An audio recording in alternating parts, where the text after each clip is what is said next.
So in my opinion, indie games have really started to stand alone among a lot of these AAA games, really showing where the real innovation is. With that, I'm going to show you in this video the best games to watch in 2022 and beyond, and we're going to see some awesome indie titles. With that, 98% of you haven't subscribed to one of the most unique indie game channels on all of YouTube, so go ahead, hit that red button, and let's jump into it. So game developers have been obsessed with this idea of the old Wild West world filled with cowboys and guns, but I really think it's time someone modernized it or maybe made it weird. Coming from the developers behind the massive hits of Dishonored and Prey, Weird West is an action RPG title set in a fantasy world where you play alternatively between 5 different characters whose fates are intertwined, and you have to make sure they find their way back together. Each choice that you make in this game changes the course of the character storyline, which really makes every encounter in this game unique and unfolds the story in a different way. I guess that's exactly where this title of the game came from. Luckily, we're not going to have to wait to find out too much more about this game,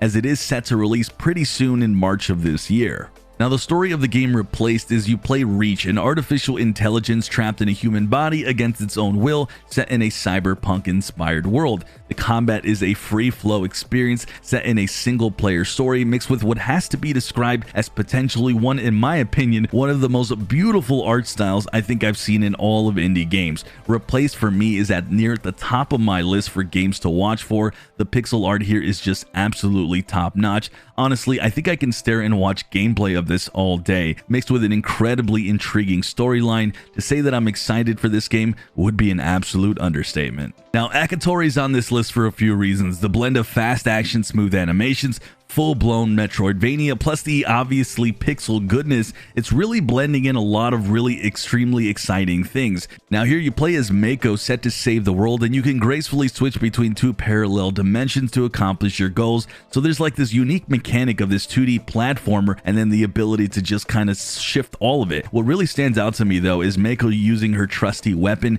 the beautiful animations with the combo style fighting, and guys, I really think this one should be on your radar if it isn't already. Moving on to a game that's more soothing and peaceful. What could be more soothing than a visual novel about the struggles of making friends after moving to a new countryside town? Call Me Sarah lets you play as Sarah, who after a rough breakup decides to move to someplace quieter, where she starts therapy and gets a job at a local coffee shop. Now this game offers a diverse community that shows a mix of cultures, which makes the whole experience a lot more lively. It also focuses on making the interactions as real as possible. But unlike other visual novels, Call Me Sarah rewards logical choices over friendly ones, as her therapist recommends friendships can't be forced. I mean, who doesn't love a setting with a dark world and horrific monsters? Guys, there's no way this game is flying under my radar. Crow Swarm is probably the most polished and gorgeous action Metroidvania that you're gonna see coming up in the years ahead. Coming from Mongoose Rodeo, Crow Swarm takes you to the cursed land of Firindal that once used to be this glorious kingdom, but now all you see are the remnants of the past as you venture through this land to find salvation and discover the truth.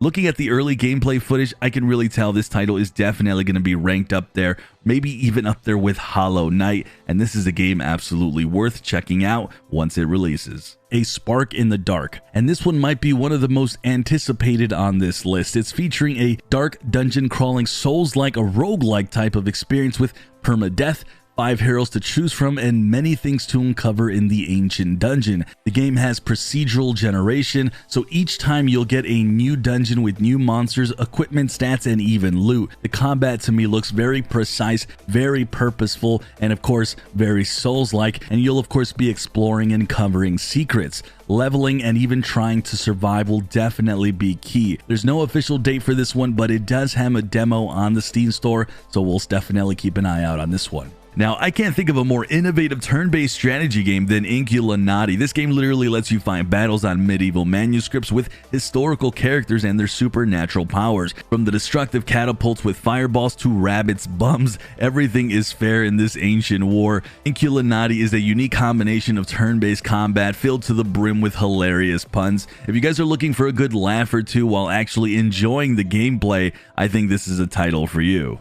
Now, a mix between JRPG, cyberpunk, and story-rich turn-based action, Jack Move has you taking on the role of Noah, a vigilante hacker who is thrusted into the world of murder, kidnapping, and dark research, all the while trying to figure out what happened to her missing father. The gorgeous pixel art style, the fun turn-based combat, and this setting really, for me, makes a recipe of a game that I'm super excited to play this year. Now, another indie title that's really had a lot of popularity is Little Devil Inside. From the very first moment that I laid my eyes in this game, I have to say I just fell in love. It's an upcoming action-adventure title that revolves around the story of a passionate explorer trying to find the mystical creatures in the wilderness. Now, this game offers many survival elements mixed with a vast open world and a slew of massive creatures that are always looking to hunt you down and, well, take you out. The game also uses this cool tilt-shifting effect to turn the scale of the world down with a bird-eye view when the player travels across the map, and I honestly think this is a fascinating game and one to absolutely watch out for. So I have to say, I love games with just massive gore and brutal executions,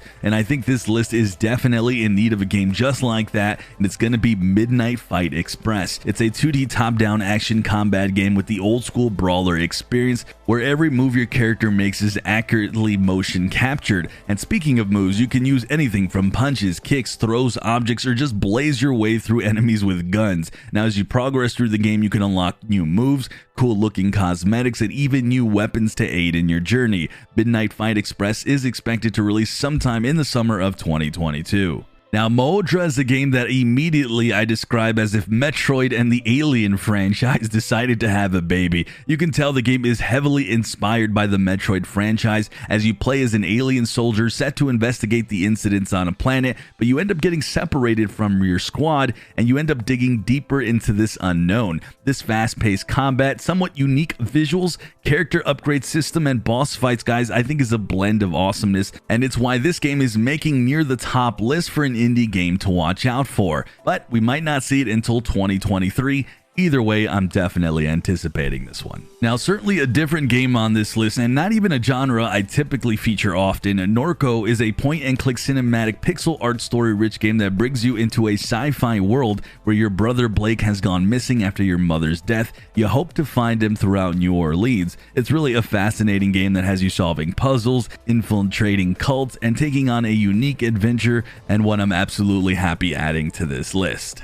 So have you ever thought about playing as a person that cleans up for the mob? Well, you have that here in Serial Cleaners, and you heard that correctly. Serial killers have now become a thing of the past. The world is in badly need of serial cleaners to clean up the entire mess. This game really pays homage to the old 90s cult movies, where you play as one of 4 shady cleaners whose job it is to clean up the mess from murder scenes for the mob. Each of the 4 characters offers a unique and diverse skill set that comes in handy when things get a little dark and messy. I totally dig this whole classic 90s setting with an open-ended map designs and tons of challenging problems to solve in whatever you deem necessary. I love this game, and it definitely is one that's on my radar. So I'm sure a lot of you have heard of the game Superhot, and if that's a game that you really enjoyed, you guys are in luck because Shady Knight offers a similar fast-paced, intense combat alternating between weapons like a flashy sword or deadly bow or arrow to slay your enemies. That combined with a sick bullet time mechanic makes everything look super cool. Shady Knight is definitely one of the best indie games to look forward to this year, especially if you just enjoy thrilling, mindless combat more than just a storyline.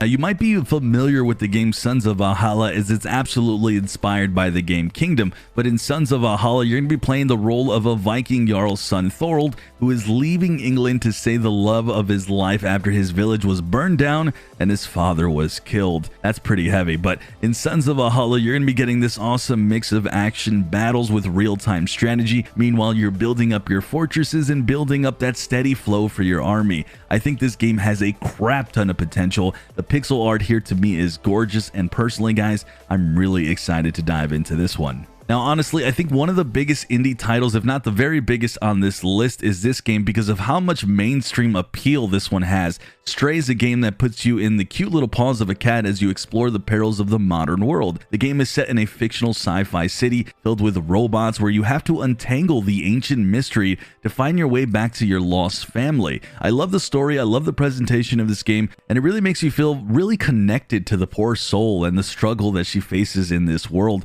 And I love the fact that the game is just so mysterious. All the things that she ends up interacting with too, the robots and how she performs these very simple tasks. This game is very interesting and one of the most unique indie games I think I've ever seen. I'm not sure about you guys, but something about a dark, evil, infested environment has always fascinated me, and The Last Faith is exactly that type of game that could satisfy my craving and maybe even yours. It's an exploration-based Metroidvania title with a deep gothic theme that has you playing as Eric, who has to reveal the truth behind the prophecy and clean up this corrupted city full of bloodthirsty monsters. Now, I just love this quick and impactful combat with more than enough weapon choices and smooth animations that really hit the spot. The Last Faith is a full-on package with a compelling storyline, incredible detailed gothic art style, fluid combat, and really a lot more. Definitely a game worth putting down on your list. Now, The Unliving is a game that gets me absolutely hype, and it's a similar game if you've ever heard of the game Undead Horde, only this beautiful pixel art indie roguelike has you playing a fearsome necromancer who raises the dead to burn cities and slay epic bosses.